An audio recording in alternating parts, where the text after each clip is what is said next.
সুধী আসসালামু আলাইকুম। যে যেখান থেকে ভিডিওটা দেখছেন সকলকে আন্তরিক শুভেচ্ছা জানিয়ে শুরু করছি। আশা রাখি আপনারা ভালো আছেন, আমিও আপনাদের দোয়া ভালো আছি।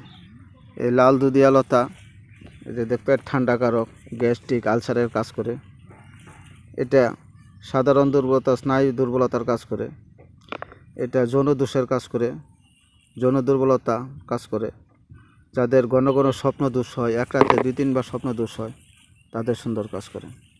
এবং যাদের বীর্যটা পানির মতন পাতলা হয়ে গেছে, সেক্স করতে পারেন না, দাম্পত্য জীবনে কলহ, সামান্য একটু উত্তেজনায় বীর্যটা বাইর হয়ে আসে, তাদের জন্য সুন্দর কাজ করে। তাহলে আপনাদের বীর্য মাখনের মতন গাঢ় হবে, সঙ্গমের স্থায়িত্ব বৃদ্ধি করবে। এটা বাংলায় এই যে ভেঙে ভেজে দুধ বাহির হচ্ছে, এটা আপনারা সংগ্রহ করবেন। এটা 200 গ্রাম সংগ্রহ করে যদি রোদ্রে শুকান তাহলে 50 গ্রামের মতন হতে পারে। তাহলে আপনারা এটা প্রয়োজন মতো নেবেন, নিয়ে এটারে শুকাবেন, শুকাই এটারে চূর্ণ করে নেবেন।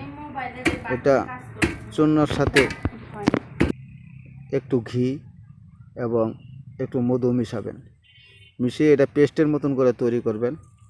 প্রতিদিন সকাল সন্ধ্যা এটা 1 চা চামচ করে খেয়ে যদি একটু কুসুম গরম দুধ খেতে পারেন, যেসব বন্ধু সেক্স করতে পারেন না, বীর্যটা পানির মতন পাতলা, সহবাসের স্থায়িত্ব হয় না, শরীরটা দুর্বল, গা ম্যাচম্যাচ করে, তাদের জন্য সুন্দর কাজ করব।